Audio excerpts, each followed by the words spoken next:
Boa noite, pessoal. Sejam todos bem-vindos a mais um Café Binário. Nessa noite, a gente tem como convidado e entrevistado aqui o professor Guilherme Correia. Seja muito bem-vindo, é um prazer te ter aqui. Para começar, eu queria dar uns avisos, antes de apresentar todo mundo. Deem autorização para o StreamYard, se vocês quiserem fazer pergunta, para que possa aparecer a foto e o nome de vocês aqui. É um linkzinho que está ali na publicação, logo acima ali da live. É só clicar e autorizar. Deixa eu ver.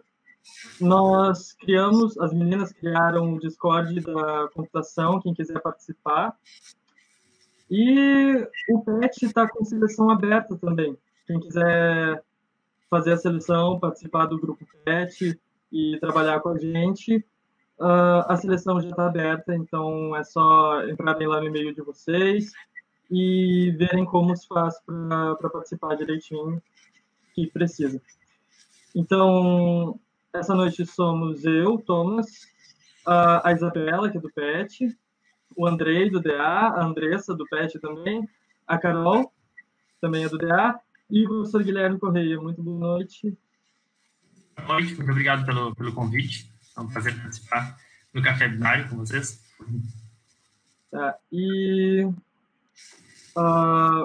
Para começar, o que a gente quer saber é, sem ser o trabalho, sem ser o professor Guilherme, quem é Guilherme Correia? Quem é Guilherme Correia? Começou uma pergunta difícil já. Sem mencionar minha profissão. Eu acho que eu sou uma pessoa... acho que sou uma pessoa simples. Eu tenho sempre como objetivo não magoar ninguém. Então, acho que a minha vida sempre eu tento levar desse jeito, tentando pensar em como as pessoas se sentem com as minhas ações, eu acho. Mas, em geral, eu sou uma pessoa bem simples. Eu sou bem apegado com a minha família, com os meus amigos. Gosto de aproveitar a vida fazendo as coisas que são possíveis e que estão ao meu alcance. Acho que é isso. Acho que eu posso definir assim como uma pessoa simples e pacata, talvez, mas que busca sempre não magoar os outros. Eu acho que esse é uma das coisas que eu mais busco na minha vida. Guilherme, tu tem alguém que é uma inspiração para ti? Pode ser na tua vida pessoal ou na tua vida profissional? Uma inspiração. Bom, acho que agora a gente pode falar daquele cara que a gente tinha conversado antes de começar a live. Bom, assim, eu tenho várias inspirações, na verdade, né? Se eu for falar de pessoas famosas, tal, eu posso citar, eu acho que uma delas é o Alan Turing, e aí por isso que eu falei para vocês, a gente pode falar daquele cara que eu queria falar hoje para vocês. Claro. Daqui a pouquinho eu já falo mais sobre isso. Mas outra inspiração, em geral, que eu posso ter na minha vida, sempre eu tento usar um pouco os ensinamentos que os meus pais me deram. Então, inspiração na minha vida posso também estar nos meus pais.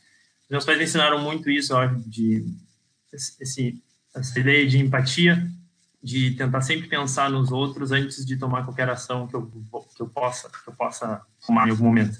Então, acho que isso às vezes me ajuda e às vezes me atrapalha, né? Porque às vezes eu tenho muita dificuldade de dizer não para as pessoas, porque eu penso às vezes que isso pode magoar muito alguém se eu disser um não, mas às vezes o não é necessário. Mas eu tenho que trabalhar um pouco isso em mim. Em geral, acho que os meus pais são uma grande fonte de inspiração. Depois eu posso, do ponto de vista profissional, acho que eu posso citar os meus orientadores também. Meu primeiro orientador foi o professor Gintzel, na graduação. Foi meu orientador de iniciação científica, hoje ele é professor na UFSC. E eu acho que ele foi uma grande inspiração também, porque, bom, de cada pessoa eu tento tirar um ensinamento, ou alguns ensinamentos positivos, né? Então, todo mundo no mundo, eu, vocês, todo mundo, tem coisas boas e tem coisas ruins, eu acho. Então, de todas as pessoas que eu convivo, eu tento tirar coisas boas para usar na minha vida também, né? E o professor Gintzel, eu me lembro que ele era um cara muito dedicado, assim, muito... a gente chamava ele de cri-cri. Ele era muito minucioso nas coisas que ele fazia, sempre muito detalhista, e eu acho que isso me ajudou muito na época também a tocar minha pesquisa, os meus estudos. Tudo que eu tento fazer, eu tento ser minucioso também, em geral. Depois o professor Agostini foi meu orientador também, no fim da graduação, foi meu orientador no mestrado e no doutorado, e o Luciano sempre me ensinou muita coisa também, e ele tem um espírito muito pragmático, eu tento usar isso também dos ensinamentos do Luciano, o pragmatismo dele, e também um cara bastante visionário, eu acho, então acho que eu tento me inspirar nele nesse aspecto. E por último, meu orientador do doutorado, que foi o professor Luiz Cruz, aqui em Portugal, que ele era um cara que sabia explicar e sabia ensinar muito bem tudo que ele queria passar para a gente. Ele, assim como eu falei então para vocês, todo mundo tem coisas positivas e negativas, ele não era muito sociável, não saía muito para conversar, era um cara mais tímido, assim, sabe? Ainda um cara mais tímido, fechado na dele, mas ele tinha uma didática muito legal, muito boa, e acho que isso me inspirou muito também na hora de virar professor. Me inspirou bastante na forma como ele ensinava. Então, acho que eu posso dar esses do ponto de vista mais pessoal. Mas eu quero falar daquele outro cara, do Alan Turing, né? Então, se eu for pensar em alguém famoso, eu tento me inspirar também no Alan Turing, não só por conta das coisas que ele fez na computação. Como vocês sabem, o Alan Turing ele foi um matemático, cientista de computação, que formalizou o conceito de algoritmo e de computação em geral, a máquina de Turing, e por isso ele ficou conhecido como o pai da computação, né? Só que vocês devem conhecer, eu falo bastante nas aulas de ICC, eu acho que todos aí fizeram ICC comigo, ICC ou IEC, todos aí fizeram, eu falo bastante da história da vida dele na disciplina. Ele teve um fim de vida muito trágico e isso não é uma fonte de inspiração, na verdade, o fim de vida trágico dele, mas é uma coisa que dá forças para todo mundo que é LGBT, que é gay, e está na nossa área da computação. Então, eu tento me inspirar muito no Alan Turing para conseguir resolver alguns conflitos internos e conseguir muito através dessa figura que me inspirou bastante ao longo da vida. Então, eu não sei se todo mundo conhece a história dele. O Alan Turing ele trabalhou na Segunda Guerra Mundial para a inteligência britânica, num centro especializado para quebrar códigos. Ele liderou a Hut 8, todo mundo conhece a Hut 8 aí da computação também, que é a nossa empresa júnior, é inspirada na história do Alan Turing, que era responsável pela criptoanálise da frota naval alemã. Só que depois que ele fez todas essas coisas boas e conseguiu, inclusive, descobrir o lugar exato e a hora exata onde aconteceu o dia D e finalizar a guerra, ajudou a finalizar a guerra muito mais cedo do que ela poderia ter finalizado, ele sofreu um processo criminal do governo da Inglaterra, porque ele era homossexual, e teve que ser submetido, ele tinha duas opções, ou ele era submetido a um processo de tratamento com hormônios femininos e castração química, como alternativa à prisão, e a outra opção era a prisão, então, né, como alternativa à prisão. E ele, obviamente, para não ser preso, ele acabou, obviamente não, mas ele acabou naquela época, era a opção que ele tinha, ele aceitou o tratamento com hormônios femininos e castração química. Ele acabou morrendo em 1954, com 42 anos, com um envenenamento por cianeto, aparentemente auto-administrado. Ele se matou com cianeto 2 anos depois de começar o tratamento, porque estava numa depressão muito, muito profunda, né? Então, a história dele, na época, quando eu estava na graduação, eu estava com os meus conflitos internos, na época a história dele me inspirou bastante e me deu também um pouco de força para assumir quem eu realmente era, quem eu sou, na verdade. Então, Alan Turing foi uma grande inspiração.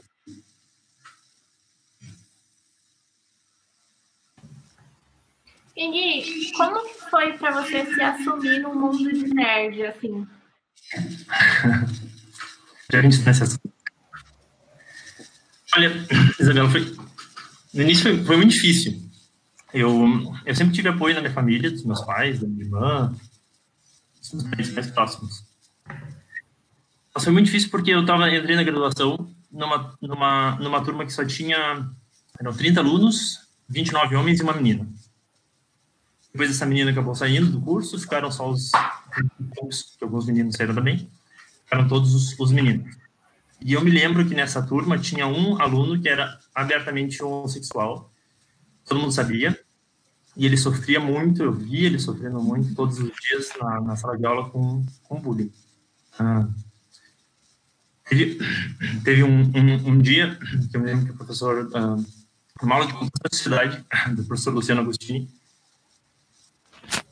E aí eu me lembro que o aluno esse entrou atrasado, chegou atrasado, esse meu colega, e um dos alunos, que era heterossexual, alegadamente, quer dizer, parece que era homossexual, heterossexual, desculpa, um dos alunos gritou assim, chegou a princesinha da turma atrasada, não sei o que. Todo mundo começou a rir, toda a turma começou a rir.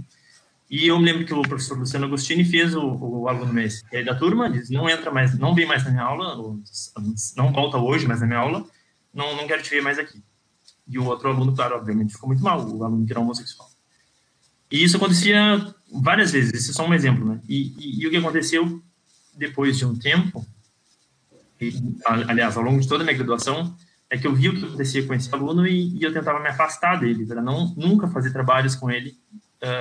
Não me orgulho nada disso, né? Vergonha disso hoje. Mas eu tentava não fazer trabalhos com ele porque eu tinha medo do que os meus colegas iam pensar se eu estivesse fazendo trabalhos com esse aluno. Ele ficava, claro, cada vez mais isolado, né? Então, isso foi muito complicado na graduação, e até o fim da graduação eu não tinha me assumido, não tinha saído do armário, como vocês perguntaram, por conta de medo do que ia acontecer se os meus colegas soubessem como que eu me tratar, né? Até que no fim da graduação, no último semestre, eu ganhei uma bolsa do Santander para vir fazer o último semestre aqui em Portugal. E aí eu soltei a franga. Eu ganhei uma bolsa para vir para Portugal no último semestre da graduação. Na verdade, não foi isso. Deve ter sido ótima a sensação. Não foi isso, eu não soltei a franga, mas eu vim para Portugal e aí o que aconteceu foi que eu acabei indo morar numa residência da Universidade de Coimbra. E nessa residência eu conheci um rapaz que, inclusive, era de Pelotas. Não vou citar nomes também, mas era um rapaz que era, inclusive, de Pelotas. E a gente ficou muito amigo, foi só amizade mesmo, a gente ficou muito amigo. E eu me abri para ele, contei minha história, porque eu sabia que ele era gay também.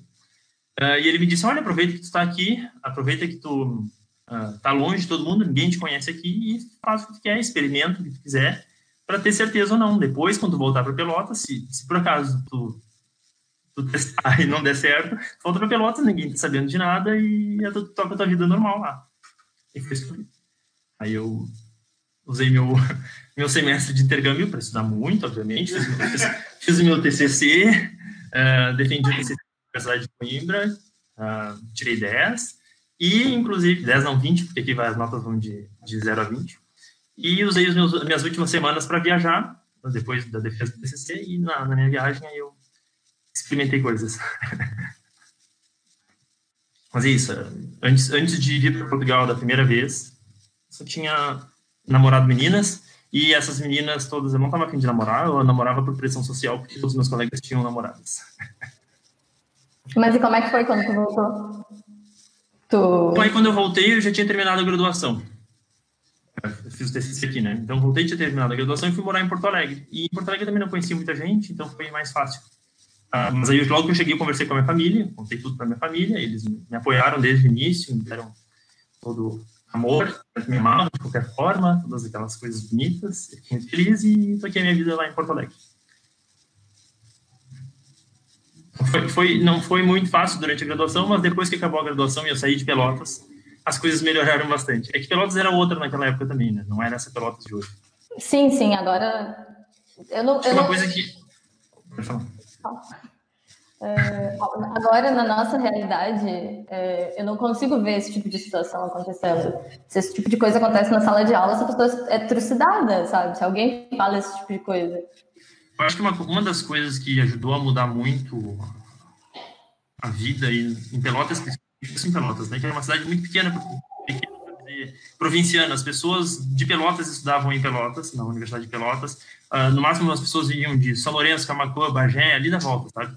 Essas pessoas que estudavam em Pelotas. Então, não vinha gente de fora para trazer ideias diferentes. Depois que começou o SISU, veio gente do Nordeste, do Rio de Janeiro, de São Paulo, sei lá, de um monte de lugar. E essas pessoas que estavam longe da família podiam fazer o que elas queriam ali, que ninguém ia estar julgando elas podiam viver como elas quisessem. E isso trouxe, eu acho, um pensamento novo para a cidade. Renovou muito, o SISU mudou muito a cidade, eu acho. Eu me lembro que depois do mestrado eu vim para Portugal de volta para o doutorado. E a cidade que eu deixei antes do doutorado era completamente diferente da cidade que eu encontrei depois que eu voltei do doutorado. Outra cidade, não era a mesma. conta do SISU, que aconteceu nesse meio termo aí, né? Entre 2010 e 2015, que foi o tempo que eu fiquei fora pro doutorado. Foi isso que acho que mudou muito a cidade. Só corrigindo a minha frase, que eu acho que ficou mal formulada, esse tipo de coisa ainda acontece, não é como se não acontecesse, só que no meu círculo social, pelo menos, no meu privilégio, se esse tipo de coisa acontece, a gente levantaria a voz para defender essa pessoa, sabe? Não é como se isso não acontecesse, isso ainda acontece, com certeza. Sim. É verdade, eu acho que acontece, mas está mais velado hoje e as pessoas... Acho que isso é bom, as pessoas têm mais cuidado. O que é ser velado? O preconceito ainda existe, eu acho que bullying ainda existe, só que hoje as coisas estão mais... As pessoas se contêm mais antes de falar, eu acho. Elas pensam mais aquilo que a gente estava falando antes de empatia, elas pensam mais se não vão machucar o outro antes de falar. Todo mundo tem preconceito, eu também tenho preconceito, todo mundo tem preconceito e a gente tenta se livrar dele o tempo todo, né? Mas aos pouquinhos acho que as coisas vão melhorando.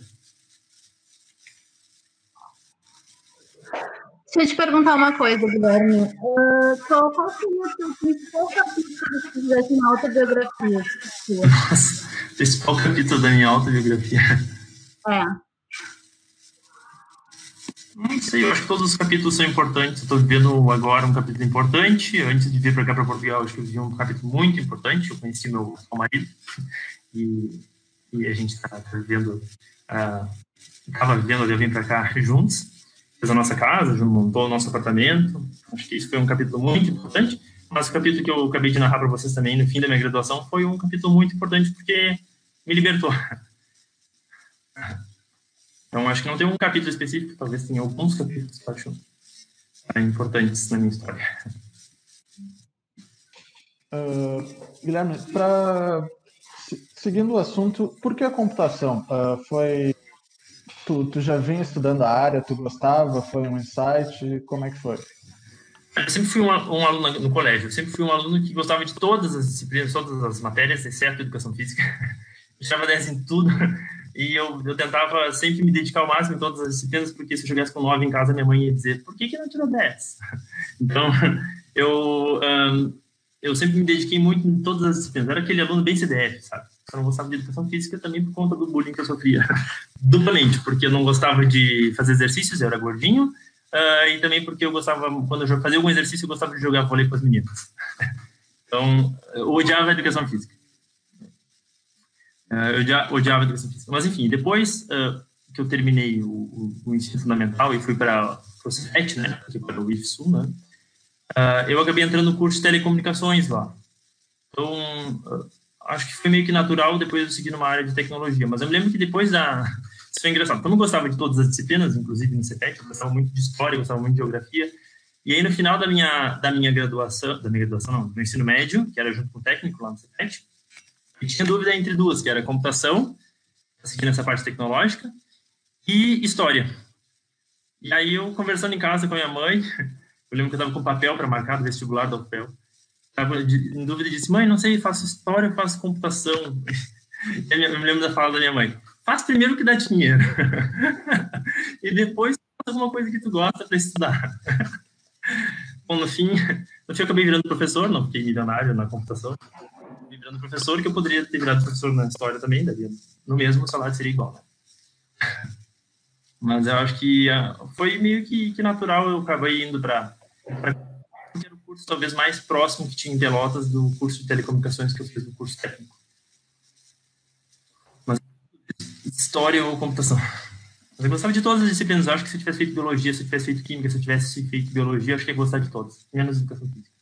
Educação física era literalmente a cadeira mais divertida da escola. Não, agora eu gosto de fazer exercícios hoje, eu vou correr sempre e vou na academia quando posso. Hoje eu gosto porque eu fui aprendendo a gostar, não que eu ame, mas eu sei que se eu não fizer isso eu vou ficando gordo, vou ficando com dor nas costas, vou ficando com dor nas pernas, então faço por obrigação e a gente vai aprendendo a amar o exercício. Comigo foi o contrário, eu gostava antes, hoje em dia não. Eu nunca gostei, mas a educação física era uma várzea, então era tudo... Não que seja uma várzea, meu Deus, eu respeito muito a disciplina de educação física. Só que na minha escola era literalmente peguem uma bola e joguem, tipo, divirtam as crianças. Então era muito legal. Mas, Guilherme, como é que foi tua graduação? Tipo, agora num âmbito mais técnico, como é que foram as cadeiras? Tu teve alguma dificuldade? Qual foi o teu maior desafio? Acho que o meu semestre mais difícil foi o primeiro, porque eu lembro que eu saí do Cefet, eu tirava só notão lá, nem era nota na época, era as habilidades, as competências que a gente tinha lá, mas eu tirava só, não era nota 10, era 10 acertos de 10 questões. Então, eu me lembro que eu tirava uma nota alta lá e era super dedicado e tirava só notão. Aí cheguei na faculdade e as primeiras provas que eu fiz, eu fui muito mal. E eu vi, meu Deus, eu não sou brilhante como eu achava que eu era. Eu não sou o cara mais inteligente da minha turma mais. E aí eu percebi que eu tinha que estudar mais ainda do que eu costumava estudar, e aí fui me dedicando na graduação. Vi que o ritmo era outro, tinha que estudar bem mais. E aí eu tive uma graduação relativamente tranquila a partir do meio do primeiro semestre, do segundo semestre em diante. Nunca reprovei nenhuma disciplina, acho que eu não fiquei nenhum exame. Na época eu tinha as optativas, as provas optativas na matemática, não sei se ainda existe isso. São provas substitutivas que tu pode substituir uma nota por outra. Eu lembro que fiz uma prova optativa em cálculo B. Eu tinha uma nota ruim. Mas tu nunca pegou exame? Mas não peguei nenhum exame. Mas também, eu acho que o curso era outro naquela época. Não estou dizendo que o curso era mais fácil naquela época, mas ele era diferente. Hoje os professores são muito mais especializados nas suas áreas de atuação do que eles eram na época. Então, acho que talvez hoje, não, provavelmente hoje eu pegaria exame em algumas disciplinas se fosse um aluno de graduação. É normal pegar exame, gente. Estudem para não pegar, mas é normal. A gente pega exame e faz e passa. E chegou agora uma pergunta do Facebook para você, do Agostinho. Qual foi a importância da iniciação científica na sua vida? Quem perguntou isso? O professor Luciano Agostinho. A iniciação científica, eu acho que foi um desses momentos aí do primeiro semestre que fez eu mudar a forma como eu encarava a graduação. No início, a graduação eu achava que ia ser mais fácil do que ela era no início. E aí, no final do primeiro semestre, fim do primeiro semestre, o professor Guintzel me convidou para entrar para o grupo de pesquisa dele, que era o grupo do professor Luciano Agostinho também. Era só esses dois professores na época, eu acho, no GASSE. E eles me convidaram para entrar para o GASSE, o Guintzel especificamente, que era um professor de uma disciplina, que era a Introdução à Ciência da Computação, eu acho, por conta de um trabalho que eu fiz na disciplina, que ele achou que tinha ficado muito bom, programação com Leander, eu acho. Ele tinha achado que ficou muito bom o trabalho e me convidou para entrar para o grupo, porque ele tinha uma bolsa disponível. E aí, a partir daquele momento, eu ficava todos os dias na universidade de manhã e de tarde, chegava às 8 da manhã na universidade e ia embora às 5h30, 6 horas da tarde. E como eu estava ali todo dia, estava envolvido no grupo de pesquisa e com outros colegas no grupo de pesquisa. A gente discutia não só os problemas da pesquisa, da iniciação científica, mas os problemas das disciplinas também, os trabalhos das disciplinas, estudava junto para as provas. E aí isso fez eu mudar muito a forma de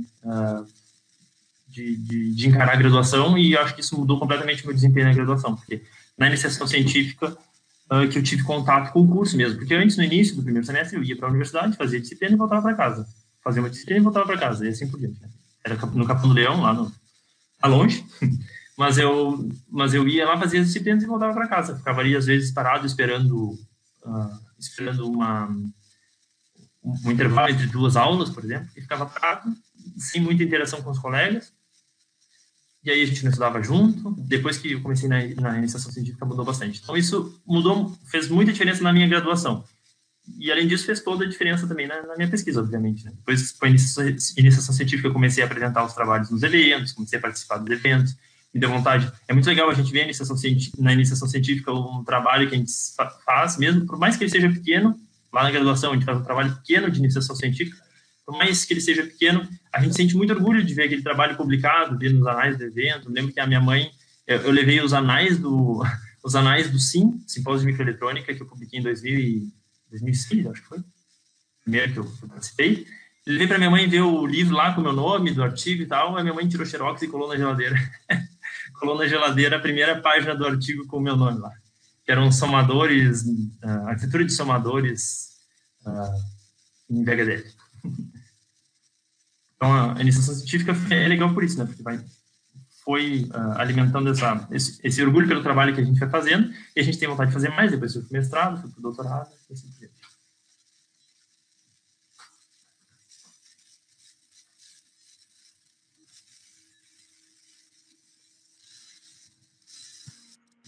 Tá. Mudando um pouquinho de assunto agora, chegou uma pergunta da Laura no Facebook, Laura Quevedo. Laura. Ela perguntou o seguinte: nos conta como é a experiência gastronômica em Portugal, não só de comidas, mas de bebidas também. Eu acho que é o que eu mais gosto de Portugal, é a experiência gastronômica. A comida aqui é muito boa. Eu adoro os pratos de bacalhau que eles fazem, adoro a alheira, que é um embutido, um mexido, feito com... Depois eu posso contar a história da alheira. E adoro os vinhos, né? Então, estou falando vinho para me deixar mais alegre para conversar com vocês, que é um vinho verde. Ó. Vinho verde, que é um vinho da região do Minho, lá do norte de Portugal. Esse é um vinho que se toma mais no verão aqui, porque ele se toma mais geladinho. E é um vinho frisante, assim, não é espumante, mas ele é frisante. Tem um pouquinho de gás, levemente gaseificado. É um vinho muito bom de beber agora no verão. E o nome é vinho verde porque não é porque a cor da uva é verde por causa da cor do vinho que seja verde, mas é porque ele é feito da uva verde antes de ela estar madura. Então, a gente encontra vinho verde branco, que é esse que eu estou tomando. Se encontra também vinho verde tinto, que eu não gosto muito, mas também se encontra vinho verde tinto. Enfim, a experiência em termos de bebida aqui é muito legal. A gente tem aqui em Portugal tem muitas regiões de vinho. Cada lugarzinho é legal. A gente pega o carro aqui para passear, fim de semana, geralmente. E passa pelo interior, e as pessoas têm um pátio pequenininho na frente de casa, assim, uma coisa de 2 metros por 2 metros, e elas plantam uma parreira ali para usar para vinho. Todo mundo que mora no interior cultiva suas uvas e faz o vinho, sabe? É muito legal. E claro, tem aquelas vinícolas gigantes que tem plantações enormes com um monte de videira pelo caminho, a paisagem é muito bonita. Essa época do ano agora tá bonito, tá tudo bem verdinho. Mas em termos de comida, uma das comidas que eu gosto mais, como eu estava falando, é a alheira de Mirandela, que é um enchido, um embutido, feito com carne de frango e muito, muito tempero e alho. Tu olha assim, parece uma linguiça de porco, mas ela é feita com frango e alho. A história aqui que eles contam, eu não sei se é a história real ou não, a história é que em algum tempo atrás, assim, alguns séculos atrás, tinha uma perseguição de um dos reis portugueses contra os judeus. E os judeus tinham que ser expulsos de Portugal, deveriam ser expulsos de Portugal, não poderiam ficar aqui. E aí a história é que os judeus, para disfarçar que estavam comendo carne de porco, eles faziam essa linguiça, que na verdade não é uma linguiça de porco, é uma linguiça de frango, colocavam muito alho para disfarçar o sabor. Então, a gente come e sente mais gosto de alho do que de frango. E diziam, olha, eu não sou judeu, eu até como porco, porque os judeus não comem porco, né? Eu não sou judeu, eu até como porco, olha aqui a linguiça que eu tenho pendurada na minha casa. E assim eles conseguiam, a história é essa, que eles conseguiam disfarçar que não eram judeus e aí podiam ficar em Portugal. Então, a alheira é um prato típico da região de Trás-os-Montes que eu gosto mais, é um dos meus preferidos. Se come com ovo frito por cima e batata frita. Depois tem a chanfana, que é um prato que eu gosto muito lá da região de Coimbra, que é onde eu fiz o doutorado. É um prato de cabra velha, pega uma cabra velha, bem velha, que já está com a carne dura, e deixa ela cozinhando por 24 horas no vinho. Então, ela fica se desmanchando muito, fica soltando do osso. Faz num pote, eles fazem num pote de barro, geralmente. Fica aquela carne com cor de uva, sabe? Uma carne escura com molho cor de vinho. Muito bom.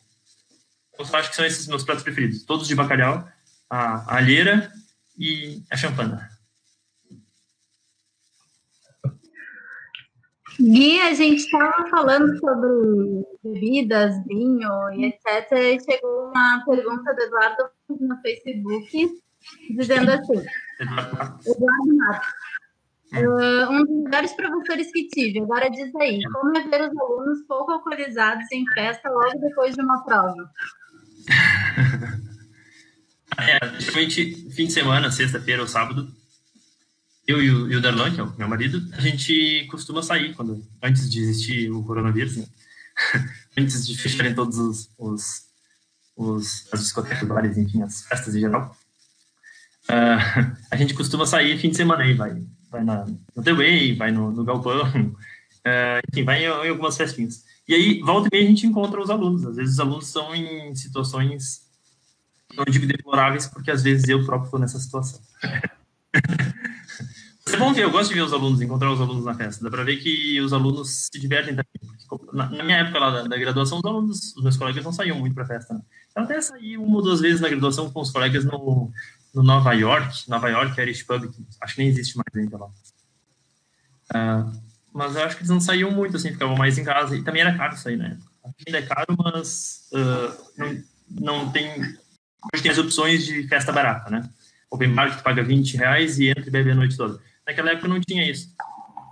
Eles juntavam dinheiro para poder sair uma vez no mês. E hoje, toda vez que eu vou numa festa, eu encontro alunos. Certamente encontro alunos. Eu ia lá na festa dançando. Às vezes o Darlan diz, tem um cara matilhando. Quem é? É aluno. Aluno para me abanar. Eu estava com uma dúvida, tipo, você mencionou agora a questão financeira, como é que foi, como é que é o custo de vida em Portugal, quando tu fez Santander, foi graduação sanduíche, 1 ano lá, né? Uhum. Como é que foi, tipo, custo de vida, para morar, esse tipo de coisa? A gente conversa sobre isso às vezes também, eu e os meus colegas, professores mais próximos ali do ITEC. Quando eu era aluno de graduação, eu ganhava uma bolsa em Pelotas mesmo, eu ganhava uma bolsa de R$260. E eu conseguia fazer um monte de coisa. Eu saía fim de semana, às vezes, com os colegas. Eu juntei dinheiro para comprar um notebook, juntando esses R$260. E eu saía para almoçar às vezes e tal. Depois, no mestrado, a bolsa mudou para, acho que era R$1.000 e tal. E o dinheiro já não dava muito. E aqui em Portugal, quando eu vim da primeira vez, a minha bolsa era muito miserável, era bem pouquinho, assim, um horror de baixo. E eu consegui fazer muita coisa, consegui viajar muito, porque eu economizava em tudo, assim, economizava no pão que... Isso ainda é fácil, na verdade. O pão que tem no restaurante da universidade, eu pego o pão, não como na hora do almoço, e enrolo e trago para comer em casa de noite uma torrada. Eu fazia isso quando eu estava na graduação e faço isso até hoje. Aqui a gente faz isso, né, Daniel? Então, acho que o dinheiro, ele vai... claro, não estou dizendo que com pouco dinheiro a pessoa pode viver bem. Estou dizendo que naquela época eu tinha pouco dinheiro, mas eu conseguia aproveitar bastante. Eu morava na residência da universidade, pagava €60 por mês, só que na época eram R$180. Era bem pouco. Depois, eu almoçava na universidade todos os dias e cada refeição era €1,50 ou €2, algo assim. Porque na época era R$5, R$6. Não, isso aí, R$5, R$6. E era só isso que eu tinha de gasto. Depois, fim de semana, ao invés de beber no bar, a gente comprava, eu e os colegas de residência, a gente comprava uma garrafa de vinho e ia pra frente do bar e ficava bebendo a garrafa de vinho na frente do bar. Vocês fazem isso, né? Já vi vocês fazendo isso na frente do bar do Zé. Então, a gente fazia isso naquela época também. Então, se eu não me engano, a bolsa do Santander era €3.900. E desses €3.900 eu tinha que viver 6 meses e tinha que comprar a minha passagem de ida e volta. Só a passagem de ida e volta já deu metade desse dinheiro. E me sobraram €2.000 divididos por 6 meses. Era um pouco mais de €300 por mês. Esses €300 que eu tinha por mês, eu pagava 60 de residência universitária, e depois o resto era para pagar o RU e para pagar uma bebidinha ou outra de vez em quando. Então, era muito pouco dinheiro, mas dava para fazer. Aqui em Lisboa, não sei se daria com esse dinheiro tão pouco assim, porque Lisboa é uma cidade bem mais cara, teve um boom turístico nos últimos anos, na última década, e Lisboa ficou uma cidade muito cara. A Lisboa, que eu conheci lá em 2010, a primeira vez que eu vim, é muito, muito, muito, muito mais barato do que a Lisboa de hoje. Então, hoje seria um pouquinho mais complicado. Ainda acho que Portugal é o país mais barato da Europa Ocidental, pelo menos. Da Alemanha para cá, eu acho que ainda é o país mais barato. Se come bem, eu consigo comer bem num restaurante aqui por 5, 6 euros. Não um restaurante chique, mas um restaurante normal. Como por 5, 6 euros, a sopa de entrada, que sempre tem aqui, eles sempre dão uma sopa de entrada, um prato bem grande, e a sopa vem com pão também. Sopão, que eu guardo e levo para casa. Um prato bem grande de comida, uma sobremesa ou um café, geralmente. Às vezes tem restaurante que dá sobremesa e café, mas geralmente a sobremesa ou café. Isso é 5, 6 euros. E a bebida ou pode ser uma cerveja pequenininha, ou pode ser um suco pequenininho. Então, 5, 6 euros hoje dá... É que hoje o euro tá lá nas alturas, né? 5, 6 euros hoje dá R$30. Mas na época que eu estava na graduação, 5, 6 euros era 12 reais por aí. Legal, outra realidade também. Mas, enfim, ainda acho que é o país mais barato da Europa Ocidental. Uhum. E a Ilza, que caiu aqui, pediu para a gente perguntar o que você mais sente falta aqui no Brasil? Do Darlan, né? Meu esposo. Sinto falta da minha família, sinto falta do Darlan, obviamente. Tem meu companheiro para tudo, para sair, para comer, para beber, para ficar em casa assistindo séries e tal. Então, isso eu acho que é o que eu sinto mais falta. E acho que a pandemia piorou isso tudo, né? Porque apesar da gente estar à mesma distância que a gente estaria se não existisse pandemia, agora a gente está em casa o tempo todo e não tem outras distrações. Não sai de casa para fazer outras coisas, ele não sai de casa para fazer outras coisas e a gente fica sempre naquele sentimento de, tô sozinho aqui, que saudade, não sei o quê. Ele, principalmente, porque eu ainda tô com o Daniel e a esposa do Daniel, a Carol, aqui em Lisboa. Daniel Palomino, acho que alguns de vocês conhecem, é professor do Centro de Engenharias, professor do Vitec também, orientador lá no Vitec, e ele está em Lisboa nesse período de 1 ano aqui comigo. Junto com a esposa, a Carol, que está estudando aqui no doutorado dela. Então, acho que é isso. Mas o que eu sinto mais falta é do Darlan e da minha família. E dos amigos, claro, também. Tá, e agora, para continuar esse papo sobre Portugal, a gente quer saber histórias aí. Passou algum mico? Micos aí da tua vivência em Portugal? Sim, mico. Acho que eu não me lembro de um específico, assim. Os portugueses, eles são meio esquentadinhos, às vezes. Não é que eles sejam esquentadinhos, eles são muito literais, assim, sabe? São muito diretos, isso que é verdade. Eles são muito diretos. Então, no início que eu cheguei aqui, eu achava que eles estavam sendo muito grossos comigo, muito grosseiros o tempo todo. Eu pensei, mas será que é porque eu sou brasileiro? Será que é porque eu sou gay? Não pensava. Enfim, mas eu no início eu pensava, mas eles são tão grosseiros assim, sempre ou é só comigo? Depois fui vendo que é o jeitinho deles, né? São grosseiros mesmo com todo mundo, sempre, inclusive com eles. E aí, uma vez, eu me lembro que eu fui no supermercado e eu tava conversando com uma amiga de costas na fila do supermercado para pagar o caixa, de costas pro caixa. E tinha um senhor ali atrás, passando uns presuntos, uns queijos, não sei o quê, e eu conversando com essa amiga, conversando, e eu botei a mão atrás para me apoiar no balcão e coloquei a mão em cima do queijo do homem. E ele me deu uma mijada, uma xingada, que eu saí, na verdade não praticamente, eu saí chorando do lugar, de tanto que ele me xingou. Eu não sabia o que falar. O homem me xingando, com aquele sotaque esquisito, acho que foi a minha primeira semana, quando eu cheguei aqui na graduação, sei lá, tinha 19, 20 anos, e o cara me xingando daquele jeito, eu não sabia o que fazer. Então, acho que esse foi o que mais me marcou, assim, não é um mico, especificamente, mas foi o que mais me marcou, porque o cara foi muito grosseiro comigo. Ele tava dizendo, que isso, estás a roubar o meu queijo, esse queijo é meu. O cara não tinha nem pagou ainda, e o queijo não era dele, era do supermercado ainda, e ele me dizendo que eu queria roubar o queijo dele. Foi isso que mais me marcou, assim. De mico, acho que é um... tem um mico, sim. Tem um mico. O Luciano deve estar falando desse mico em casa, se ele está me ouvindo. Tem um mico. Eu fiquei 5 anos no doutorado aqui, em Portugal, 5 anos, e já tinha ficado antes aqueles 6 meses na graduação, tá?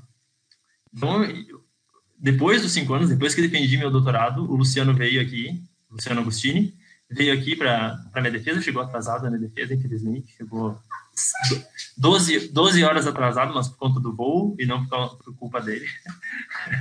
Mas o que aconteceu é que o Luciano chegou depois da minha defesa de doutorado, e aí eu disse, vamos sair para comer, para comemorar, ele e o meu orientador daqui, vamos comer as sardinhas. As sardinhas são as comidas típicas daqui, né? E aí essa história ele sempre conta. O Luciano, o Marcelo Porto, o Zati, o Daniel, todo mundo sempre fala dessa história. E aí eu disse, vamos comer as sardinhas. Aí eu convidei... Aí eu fui com eles, orgulhoso, vou levar o Luciano para comer sardinha. A gente foi para um restaurante e eles servem um prato. As sardinhas aqui não são as sardinhas de latinha, assim, pequenininha, né? São umas sardinhas desse tamanho, assim, grandes. Eles servem um prato, 4, 5 sardinhas com batata, vagem, esses negocinhos, as favas que chamam aqui. muito azeite e tal, e a gente come a sardinha, vem com a cabeça, vem a sardinha inteira, assim, com a cabeça, com tudo. E eu comia as sardinhas todas, e lá no final da história, olhei pro lado e estava todo mundo comendo ainda sardinhas, né? Todo mundo estava comendo sardinha. Sei lá, na primeira sardinha, eu já tinha comido as 5. E aí o meu orientador aqui de Portugal disse, mas tu não tiras as tripas? E eu disse, que tripas? Sardinha não tem tripa? Nunca vi tripa em sardinha. E aí eu descobri que eu passei 5 anos comendo sardinha com tripa, com cocô da sardinha dentro todo. E só no final, na minha última semana em Portugal, é que eu aprendi a comer sardinha direito. Tem que abrir, tirar as tripas, depois você pode comer a sardinha. Agora eu conserto. Por isso que eu tive que voltar para ficar mais um ano aqui, para comer sardinha do jeito certo.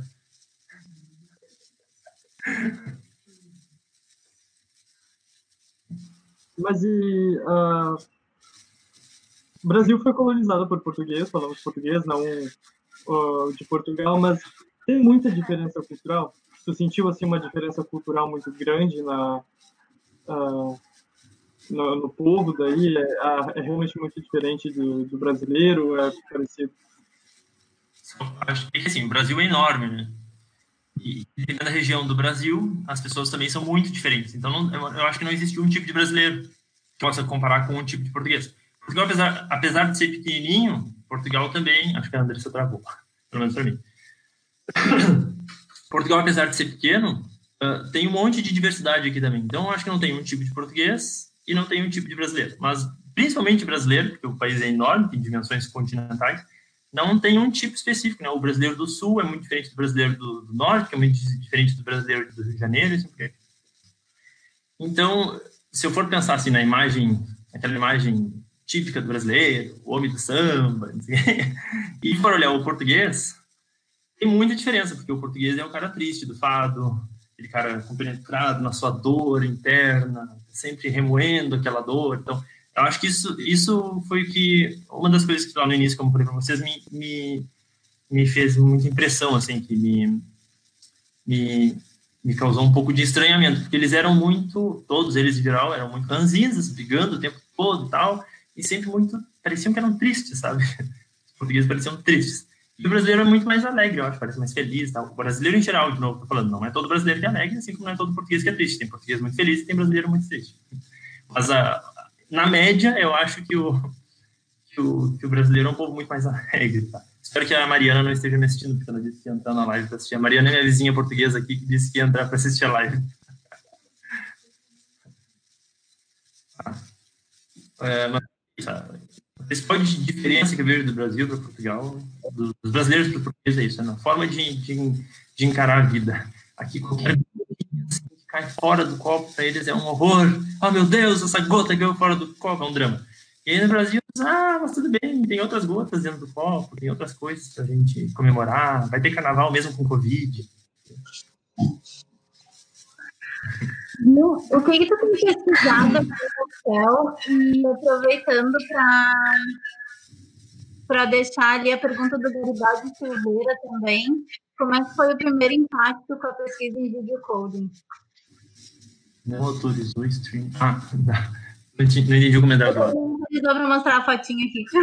Tá. Achei que isso fazia parte da pergunta. Tá bem, o que eu tenho pesquisado na UFPEL? Desde a graduação... Não, na verdade, não é desde a graduação. No início da minha graduação lá, eu pesquisava com coisas bem diferentes do que eu tenho feito hoje, né? Que era partículas radioativas, o efeito de partículas radioativas em circuitos integrados. E aí, depois, no fim da graduação, como o professor Gintzel, que era meu orientador de iniciação científica, foi embora para a UFSC, me abandonou, eu acabei sendo orientado no fim da graduação pelo professor Luciano Agostini e depois, quando eu vim aqui para Portugal, pelo professor Luiz Cruz, que era meu orientador no final da graduação também no TCC. E os dois, tanto o Luciano Agostini quanto o Luiz Cruz, fizeram seu doutorado na área de codificação de vídeo. Então, comecei a pesquisar na área de codificação de vídeo também. No início, eu trabalhava mais com hardware para codificação de vídeo, projeto de arquiteturas de hardware para codificação de vídeo. E depois, aos poucos, eu fui indo mais para otimizações algorítmicas e desenvolvimento de heurísticas para redução de complexidade em codificação de vídeo.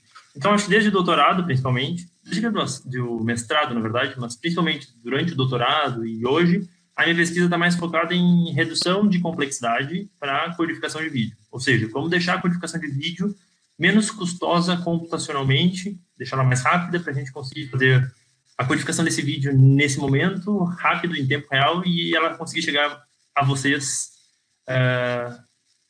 ao mesmo tempo que eu estou falando, com pouquíssimos milissegundos de atraso. Claro que é muito importante a rede aí no meio também, né? A rede não pode atrasar, mas não adianta a rede ser muito rápida se o algoritmo que faz a compressão do vídeo é muito lento. Então, as duas coisas são importantes, né? Então, acho que é isso. A minha pesquisa tem focado mais nisso. Aí, depois, ali dentro do VTEC, a gente tem outros professores e cada professor está mais especializado numa coisa ou noutra. E aí eu vou orientando alguns outros trabalhos e tal. Então, eu tenho trabalhado também eu tenho um aluno de doutorado meu que está trabalhando com transcodificação de vídeo, um mestrando também que trabalhou um pouco com transcodificação de vídeo. Transcodificação de vídeo é a conversão de vídeo de um formato para outro. Então, eu tenho um vídeo no formato H264, X264, quando a gente baixa o torrent. E agora eu quero transformar esse vídeo para um formato mais eficiente do ponto de vista de taxa de bits e qualidade. E aí eu faço a conversão desse formato para um formato mais moderno, por exemplo. Tá? Então, isso se chama transcodificação, que é mudar o formato de codificação de vídeo, o padrão de codificação de vídeo. Então, também tenho trabalhado bastante com transcodificação. Tenho trabalhado com técnicas de aprendizado de máquina aplicadas à otimização de algoritmos para codificação de vídeo. Então, a codificação de vídeo, não vou explicar a codificação de vídeo aqui, mas a codificação de vídeo é feita de várias decisões. Tem várias decisões que têm que ser tomadas no processo de codificação de vídeo. Uma das formas de fazer a melhor codificação é não tomar decisão nenhuma e fazer todas as codificações possíveis e depois só escolher aquela que deu o melhor resultado de qualidade. Outra forma possível é eu tentar algumas heurísticas, ou seja, tentar dar um chute de qual seria a melhor, um chute calibrado, de qual seria a melhor forma de fazer a codificação daquele vídeo específico. E outra forma, que é o que eu tenho explorado na minha pesquisa também, é usar técnicas de aprendizado de máquina, porque aprendizado de máquina é uma coisa muito boa para tomar decisões, como vocês sabem, para tentar tomar a decisão da forma que melhor se adequa para aquele conteúdo que eu estou codificando naquele momento. Esse vídeo é um vídeo bom para ser codificado dessa forma. Esse vídeo é um vídeo bom para ser codificado dessa forma, porque tem alguns indícios que o nosso algoritmo vai mostrar que essa é a melhor forma de codificar. Então, tudo se resume aí no estudo ainda é redução de complexidade para codificação de vídeo. Depois, dentro do VTEC, ele tem alguns alunos trabalhando com codificação de nuvens de pontos, que não é vídeo, mas é uma outra forma de representação de sinal visual. Uma nuvem de pontos, uma nuvem em 3 dimensões, onde cada ponto está localizado, tem uma cor e tem uma localização no espaço tridimensional. Tem gente trabalhando com codificação de nuvem de pontos também, e eu estou envolvido nesse trabalho. Depois, o professor Brunzatti tem liderado um grupo que está trabalhando com codificação de light fields. Eu não estou envolvido muito nesses trabalhos, mas de vez em quando participo de umas discussões. E depois tem a parte mais de hardware mesmo, desenvolvimento de hardware para compressão, codificação de vídeo em geral. Aproveitando para seguir, uma pergunta da Isa, que caiu aqui. Ela disse que amou TCC contigo. E se teve algum episódio em sala de aula que te marcou?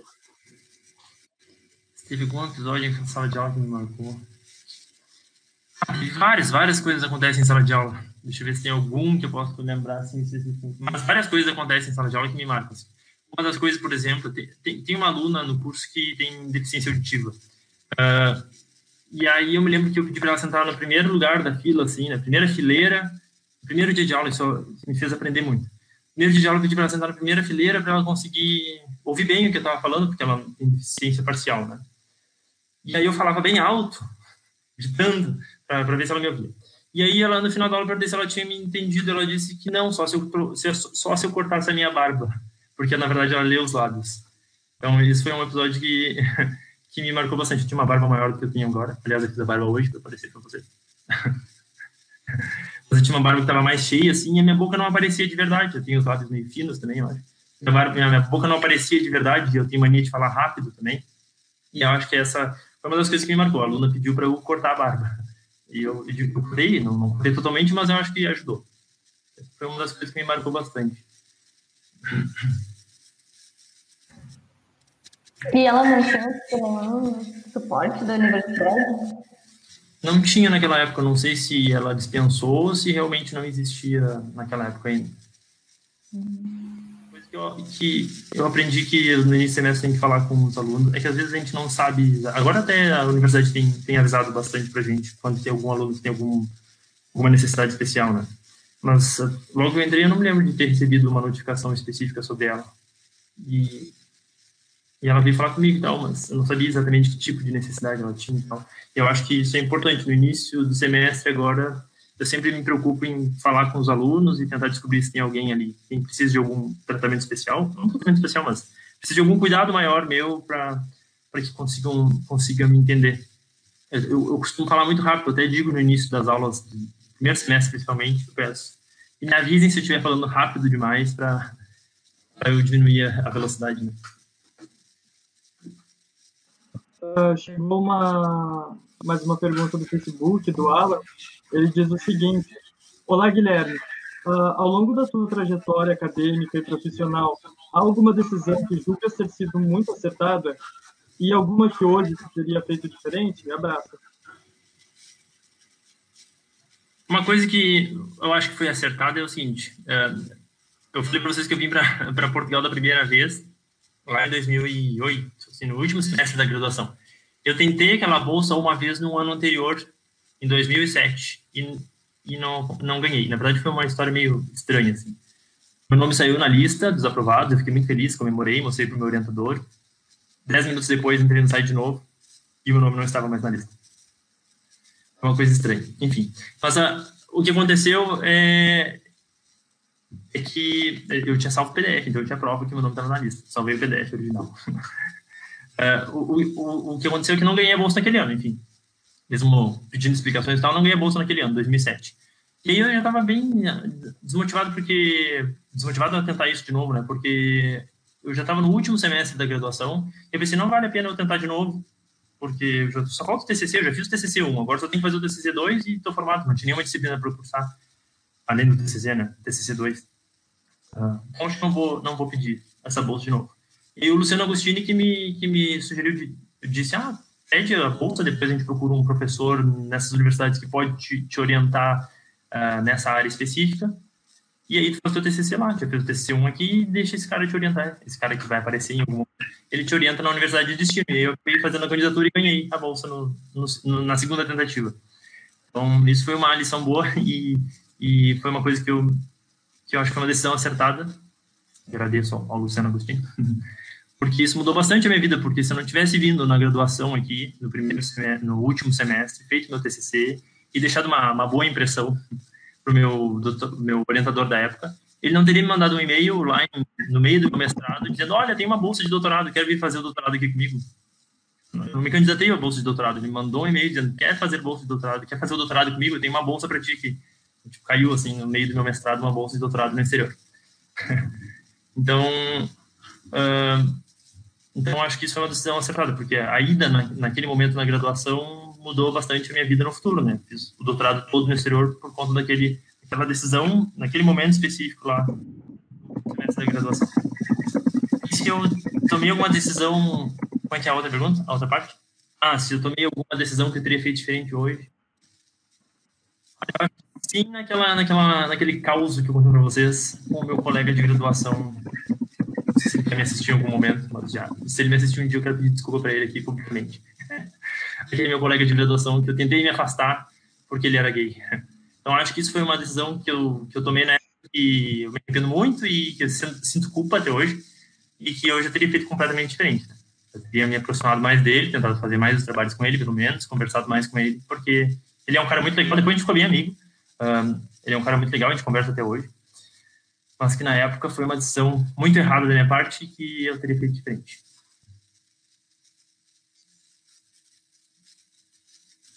Eu acho que era uma situação da época, né? Eu estava muito inseguro de mim, tinha toda aquela pressão da volta, dos colegas que me acabaram fazendo acabaram fazendo eu tomar essa decisão estranha, assim, que eu me arrependo hoje, mas eu acho que eu não tomaria de novo. O Guilherme de hoje não tomaria, né? Não sei se eu tivesse 18, 19 anos hoje, eu tomaria uma decisão igual. Acho que não, porque o mundo é outro também. Mais aberto e a gente pode fazer mais coisas hoje do que podia antes.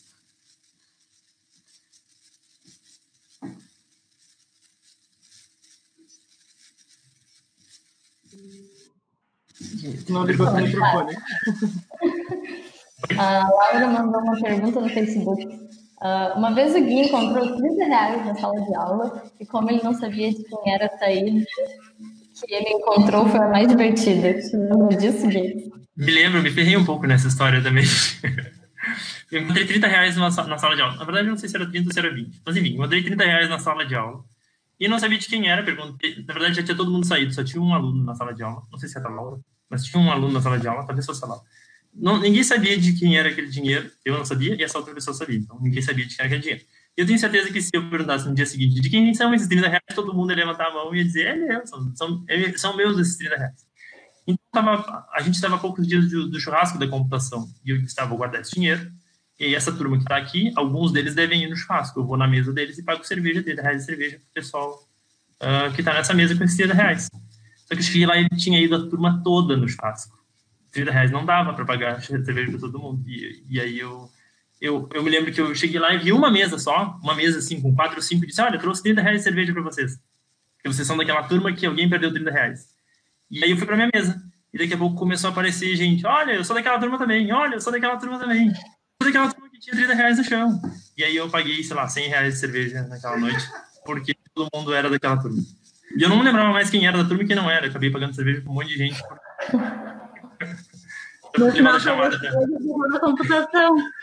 Era para ter levado a chamada para a festa. A Letícia Sampaio mandou uma pergunta. Oi, professor, pode dar uma dica de lugar para conhecer em Portugal? Uma dica de lugar para conhecer em Portugal? Lisboa. Lisboa é uma cidade muito legal, tem um monte de coisa para fazer. Se tu gosta de praia, tem praia, muitas praias lindas aqui. A água é congelante, mas tem muitas praias lindas aqui. Eu entro sempre na água, mesmo com água congelante.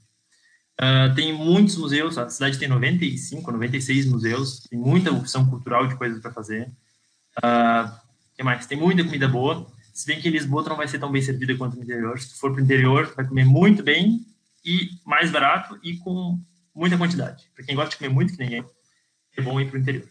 Então, Lisboa, se for para visitar um lugar em Portugal, eu sugiro Lisboa. Né? É uma cidade linda, muito bonita e tem muita coisa para fazer.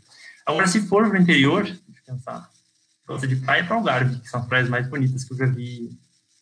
Acho que mais bonitas é as praias do Nordeste que eu fui. Do Nordeste brasileiro, né?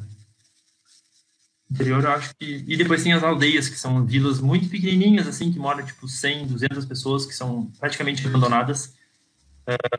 Tem ninguém morando, praticamente. E agora a gente foi visitar uma há pouco tempo, logo que depois que teve a reabertura aqui, depois do fim do estado de emergência, por causa do Covid, a gente foi numa dessas aldeias, chamada Monsaraz, e parecia uma cidade fantasma, não tinha ninguém. As pessoas já normalmente não moram lá porque não tem atividade econômica nessas cidades, nessas aldeias, né, onde as pessoas moravam há muito, muito tempo atrás para viver da agricultura, né, e outras coisas desse tipo, trabalhos manuais e tal. E hoje em dia todo mundo acabou indo morar na cidade grande, em Lisboa e outras cidades maiores, e essas aldeias ficaram abandonadas, então não tem ninguém morando lá, as pessoas vão de vez em quando para abrir a casa, ou tem muita casa abandonada também, mas é lindo, é muito bonito ver, parece uma cidade amuralhada, essa Monsaraz é uma cidade amuralhada, as casinhas são todas de pedra ou pintadas com cal branco, parece uma vila medieval mesmo, parece que parou no tempo. Essa é uma delas. O professor Ricardo Araújo, quando eu estava no doutorado, ele foi a Coimbra num congresso, e a gente foi visitar uma dessas aldeias lá perto de Coimbra também, aldeias de xisto, que chama, porque as casinhas são construídas de uma pedra chamada xisto. E aí o Ricardo alugou um carro e a gente foi para visitar umas dessas aldeias, e as cidades estavam completamente abandonadas. Eu lembro que a gente foi numa dessas aldeias, não tinha ninguém, era só eu e o Ricardo dentro da cidade, mais ninguém, tudo abandonado, parecia cidade fantasma mesmo. E uma das casas estava com a torneira aberta. E aí a gente até comentou, como é que me lembro disso agora? Estou pensando, faz, sei lá, 10 anos isso, 8 anos e eu estou me lembrando disso. E aí a gente comentou, será que essa torneira está aberta há, sei lá, 50 anos? Há quanto tempo essa torneira está aberta aqui que ninguém vem fechar? Professor, mudando um pouco o contexto. Opa, desculpa, te atrapalhei. Não, só disse que para Portugal tem muita coisa. Em Portugal tem muita coisa para visitar, que é a cidade grande de Lisboa, tem muitas festas, praias, etc. Se quer coisa calma, são essas aldeias no interior, e praias mesmo boas são no Algarve, que a água é mais quentinha porque é mais perto do Mediterrâneo. Agora mudando um pouco o contexto, a maioria acho que do pessoal aqui joga alguma coisa, ou jogava antes de entrar, ou pegou isso com o resto do pessoal depois. Durante a graduação, ou agora, sei lá, tu joga alguma coisa, o pessoal joga LOLzinho aqui, ó. Você tem jogado alguma coisa? Switch. Eu trouxe meu Switch, meu Nintendo Switch, o Daniel Palomino aqui do meu lado trouxe o Nintendo Switch dele também, e a gente joga... é da Carol, na verdade, não é do Daniel. Ela disse, é meu! É da esposa do Daniel. Eles trouxeram o Switch deles, entendeu? E a gente joga. Então, agora, nesse período da pandemia, eu só joguei um jogo, na verdade, que eu comprei por aqui e recebi pelo correio, que foi o Zelda Link's Awakening. Não sei se tinha jogado. Eu tinha jogado o Zelda Breath of the Wild. Aí eu terminei, cheguei no final e depois vim pra cá e trouxe o cartãozinho e passei pro Daniel. O Daniel jogou aqui. Já terminou também. E o Link's Awakening, que é o outro Zelda, eu joguei agora. Que é um joguinho mais simples assim, mais curto. Tipo 50 horas de jogo.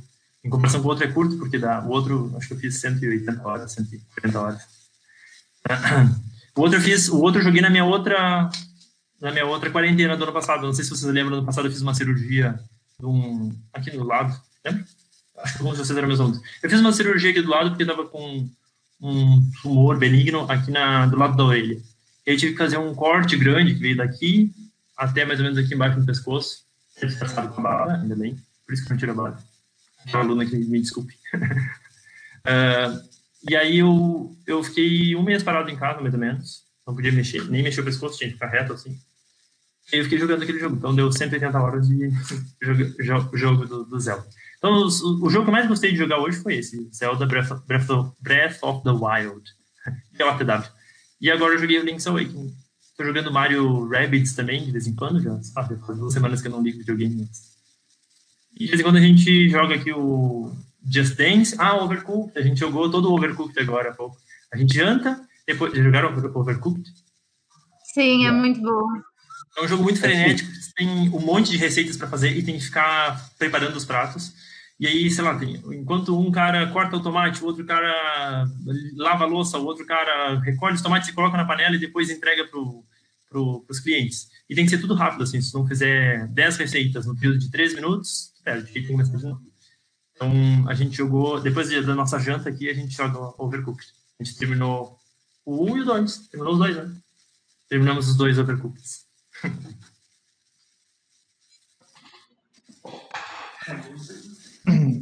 Raquel quer questionar. 3 estrelas, eles disseram. A gente terminou os 2 jogos com as 3 estrelas. Porque para terminar com 1 estrela, pontuação baixa, 2 estrelas e com 3 estrelas. Eu já joguei Overcooked com a Andressa. Ela ia queimando as coisas e eu vinha apagando fogo atrás, assim, pela cozinha. Isso aí, eu era o cara do fogo, né? Eu saía apagando. O Daniel deixa tudo queimar. Eu tenho que sair com o extintor atrás. E a gente, de vez em quando, assim, eles jogam mais nós. De vez em quando a gente joga Just Dance também. A gente já jogou, acho que eu joguei com vocês, com alguns aí, pessoal do DA ou do PET. No último churrasco que eu fui, a gente jogou Just Dance também no Xbox. Bom, já passou de 1 hora da live. Nossa, já. Geralmente passou bem rápido, né? Geralmente é o horário que a gente deixa, assim, para encerrar. Então, eu queria te agradecer, Gui, por participar aqui, conversar com a gente. Eu sei que é bem mais tarde aí em Lisboa, em Portugal, mas foi muito legal conversar contigo. Quero agradecer a todo mundo que participou. Inclusive a Isa, que caiu, mas foi bem divertido, foi bem legal. Eu tenho umas coisinhas para falar aqui antes de encerrar. Esse vídeo aqui ele vai estar disponível no YouTube depois e vai ter em formato de podcast também no Spotify. Café Binário, é só procurarem. Vão ser os primeiros vídeos e podcasts que vocês vão achar. Tem um formulário de avaliação, seria muito legal se vocês pudessem preencher, porque aí a gente sabe quem quer participar, o que estão gostando, o que não estão gostando, o que querem ouvir, quem que vocês querem ver aqui. As meninas fizeram um Discord da computação que está muito legal. E abriu seleção para o PET também, quem não estava no início e não ouviu falar. Quem quiser participar do grupo PET, chequem seus e-mails, tem tudo certinho lá como participa. E pedirem também para fazer um merchandising aqui da Linha UFPEL, Linha UFPEL. Eles são produtos, botões, camisetas, etc., da UFPEL, entregam em casa, dá para pagar no cartão de crédito na entrega, pelo que eu entendi. Se eu estiver falando errado, depois eu corrijo nos comentários. É isso, é na maquininha. Isso. E muito obrigado a todos que assistiram. Sigam o Café Binário, a computação no Instagram também. O diretório também. Ficarem atualizados, isso. Para ficarem atualizados de tudo que está acontecendo. Sempre tem stories lá, tá tudo bem legal. Vamos nos manter unidos nesse tempo de isolamento. Então é isso. Boa noite a todos. Muito obrigado. Obrigado pelo convite. Gostei de conversar com vocês. E espero ver todos vocês, a não ser que eu me informe antes. Espero ver todos vocês ano que vem. Tudo bem?